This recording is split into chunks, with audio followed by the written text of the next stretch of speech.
కౌశిక్తో ఈ సినిమా చేయడానికి మెయిన్ కారణం ఎక్స్ట్రాడినరీ నరేటర్ భయ్య. ఎక్స్ట్రాడినరీ. అతను మనోడు నరేషన్ ఇస్తాడు, 2.5 hours సినిమా కళ్ళకు కట్టినట్టు చూపిస్తాడు.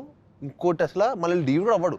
నేను సర్ప్రైజ్ ఏంటంటే 1.5 hours సినిమా, ఇందులో చాలా పెక్యులియర్ వర్డ్స్ ఉంటాయి. ఎక్కడ తడబడకుండా ఒక సిప్పు వాటర్ కూడా తాగకుండా 1.5 hour నరేషన్ ఇచ్చాడు. అయిపోయింది ఇంటర్వెల్. సెకండ్ హాఫ్ స్టార్ట్ మళ్ళీ తడబడ్డే. సడన్గా మీరు నమ్మరు, కరెక్ట్గా ప్రీ క్లైమాక్స్ అప్పుడు మా ఇంట్లో కరెంట్ పోయింది. జూబ్లీస్లో కరెంట్ పోవడం అనేది చాలా రేరు. కరెంట్ పోతే మనోడు ఇంకా ముందుకు వచ్చేసి భయ్యా ఇలా ఇలా ఇలా అనే సువర్ణమాయ ఇది అన్నాడు.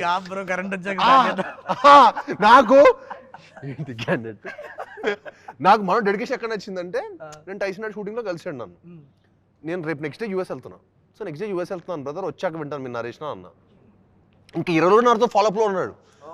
డెడికేషన్ అసలు భయ్య ఎప్పుడు వస్తున్నారు ఏంటి ఇది అనే డెడికేషన్ అంతా బాగా నచ్చింది. క్యాండిడేట్ బాగా డెడికేటెడ్గా ఉన్నాడు. వినాలి అంటారు. మళ్ళీ ఇంత